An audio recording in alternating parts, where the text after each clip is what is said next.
friends, Laurelei Black here from Blade Broom, and this week we are going to be talking about 10 stones for witches. And I am going to give the caveat that I could give you a list of 10 specific types of crystals and rocks and gems, and I'll give you like the super briefest 10 stone list of that, but that's not really the kind of stones that I wanted to talk about today. So if you want to go online or go to your local rock shop and pick up 10 stones to get to know, if you're looking to get into that, like I feel like there are a bunch of other witchcraft channels and new age channels and that kind of stuff that can really like get into 10 types of gem and crystal magic that you might be interested in. Here's my quick list.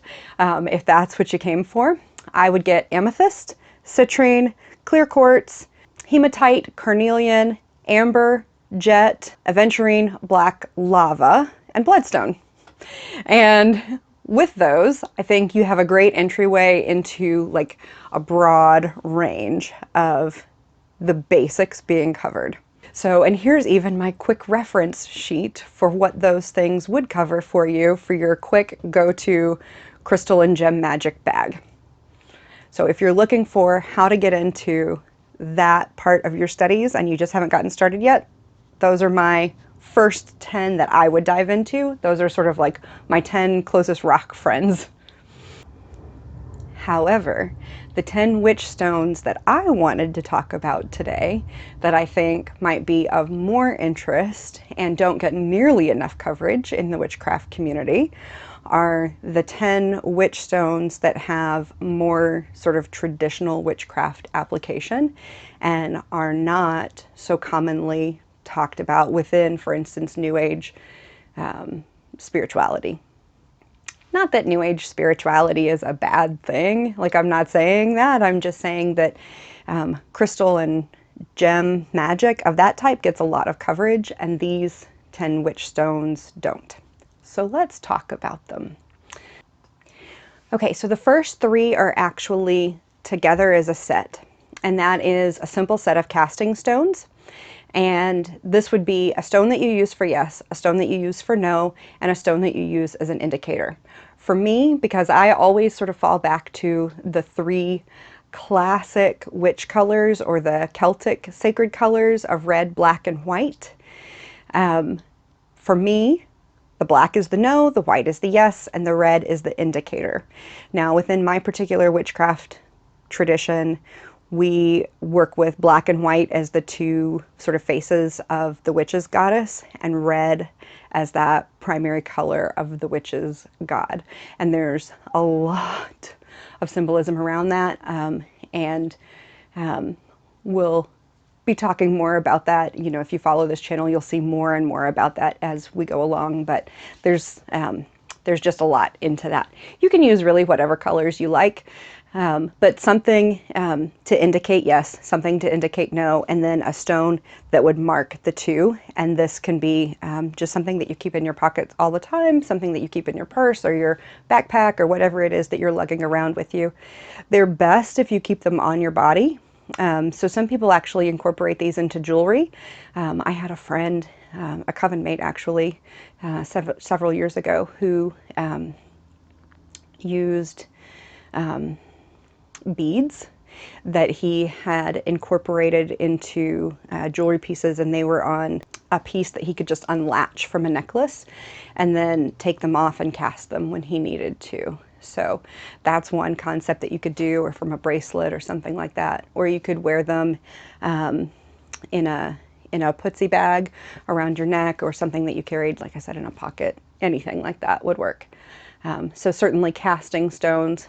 And you could get more elaborate and do larger casting systems. I have a very elaborate casting system with stones that has probably 20, 25 stones in it.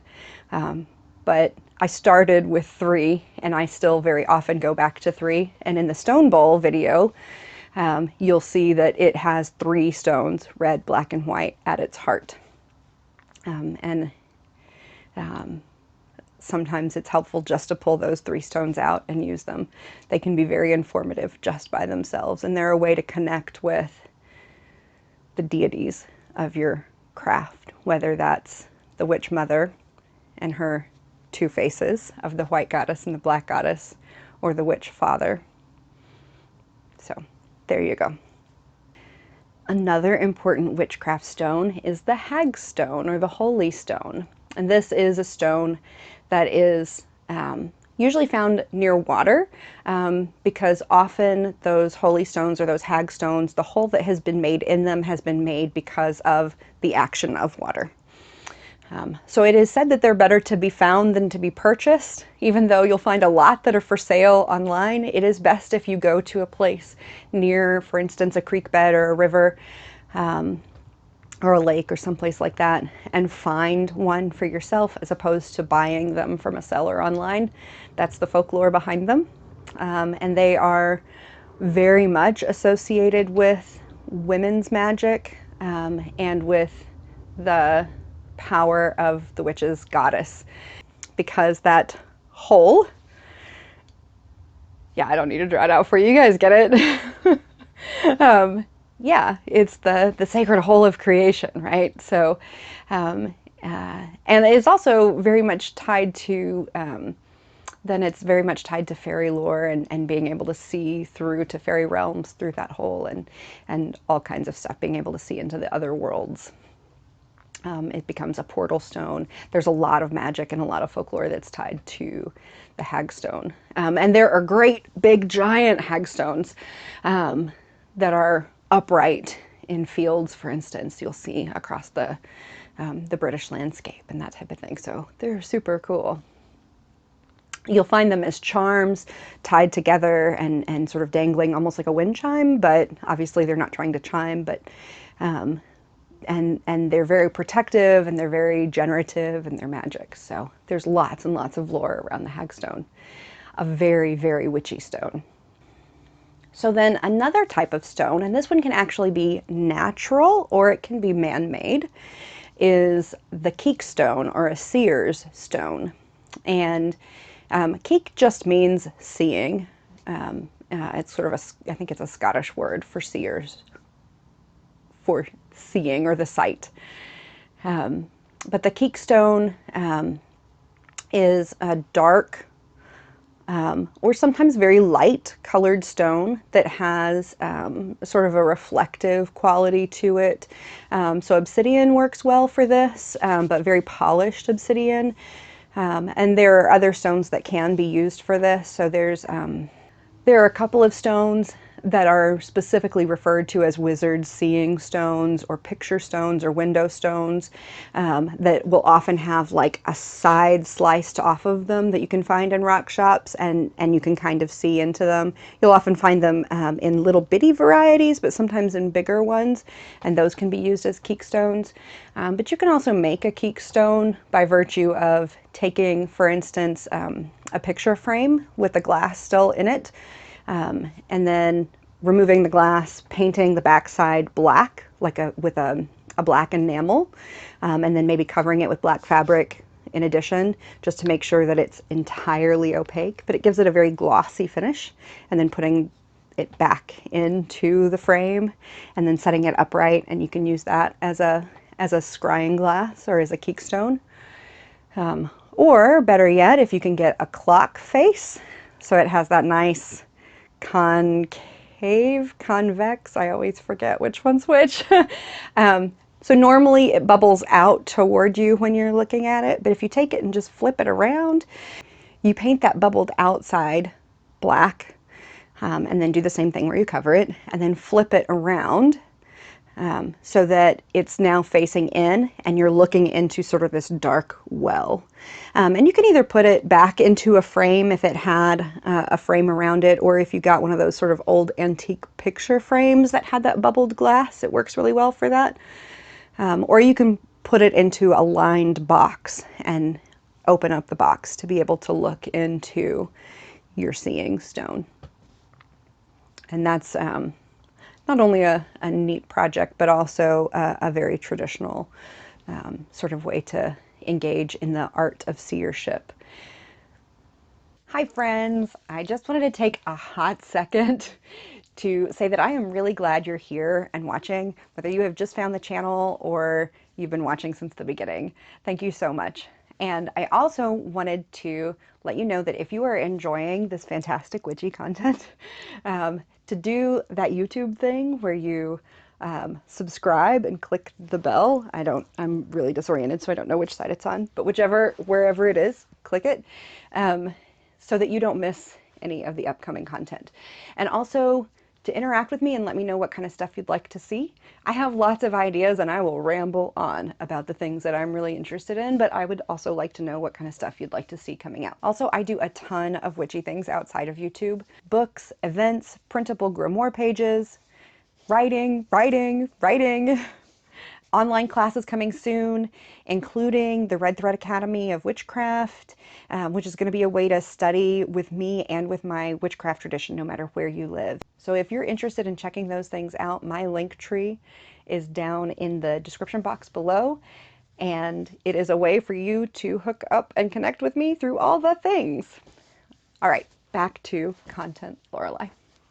So the next type of stone is called a maisy stone or a Troy stone or a gate stone.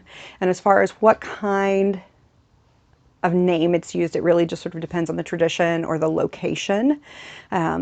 Some areas call it different things. Actually, Gemma Gary's publishing house is called Troy Books, and it has an image of a Troy stone on it.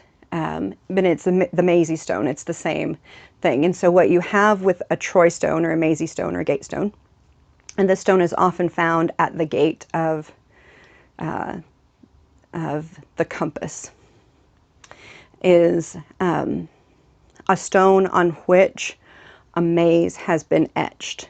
And sometimes deeply etched so that you can run your finger along it. You could just paint it, but the idea is that you could even close your eyes and be able to trace out the pattern of the maze. And this is very trance-inducing. It can aid people in their trance work and their journey work.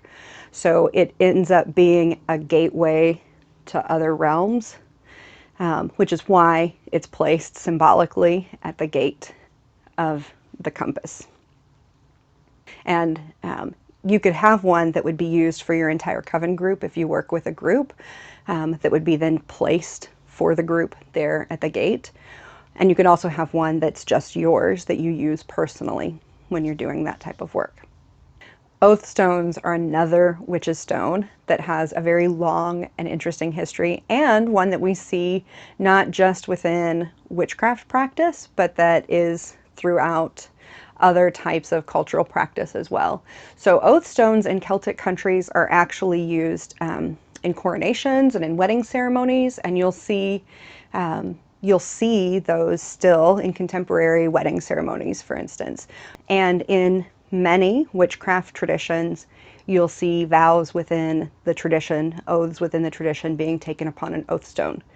For some of those witchcraft traditions, mine is one of them, the oath stone isn't just a stone like a rock, it is the anvil.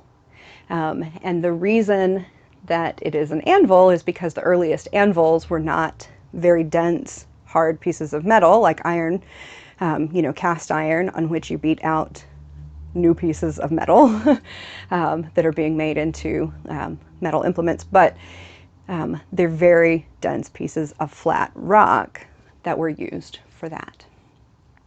So, yeah, so that association with the witch father, alchemy, ironsmithing, and all of those very deep associations there link it to the anvil and the oath stone and the red thread of witchcraft and all of that. And again, like there's so much there that really I could spend a lot of time, and I have spent a decent amount of time sort of drawing out these correlations here, but that's another stone that a lot of people don't just have a stone within their coven space or within their compass that symbolizes that. They'll actually use the anvil for that purpose. Some people will use as well a smaller jeweler's anvil, which I don't know how well you can see it, but I've got one here on my altar that's like my personal anvil, my personal oath stone. And then there's a larger one that my coven uses for the oaths that we take to the group. So that's something that you can consider doing. And I actually have like a really teeny tiny one that I carry in my crane bag. So now I guess the entire internet can know one item that's in my crane bag that was given to me by my former high priestess. She gave us all small silver blacksmithing implements. So I have a tiny anvil, hammer, and tongs. So I have like a Barbie-sized anvil as well, because it's that important of a witch's stone. Another type of stone that you'll find used within witchcraft in general and within traditional witchcraft are pocket stones or stroking stones. These can be used for a number of purposes, and you might find that a person might have more than one of these, but I'm going to list them as just one stone. I feel like they're more aligned toward the healing arts because they're often used to sort of rub away worry and anxiety, but also they can be used for a number of other things. We really could focus your intention in a lot of different directions with a pocket stone or a worry stone. And this is another one where you've seen it cross over into other aspects of contemporary culture and mass culture. The 9th type of stone that we're going to be talking about, so we're almost at the end of our list, but the 9th type of stone is a touchstone. The touchstone is actually, so anciently or traditionally, it was used as a way to test the purity of precious metals, like silver and gold. And there are a couple of different types of touchstones that have been used, like specific types of minerals that were used as touchstones. But in terms of traditional craft, you find basalt or black lava being used as a touchstone within traditional craft. One of the ways, and you actually find this in the writings between Roy Bowers, aka Robert Cochran, and Joe Wilson, who is the founder of the 1734 practice here in the United States, is some discussion of a rock, I forget the term that they, balinum, actually. They call it balinum. But it's basalt. Cochran, Bowers, talks about using that as the base of the stang, which forms the broom. So if you look at the drawings that Joe Wilson includes with his 1734 papers, so those letters, there's a diagram that shows that the broom, a traditional witch's broom, is made with a stang as its stick, that it's an ash stang that has a piece of balinite. Sorry, not balinum, balinite. They're bound at the fork of that stang, and then has the birch branches bound with willow bindings around that. And so that touchstone gives you a place of both otherworldliness and being connected to this world at the same time. So it helps you be in all places and this place.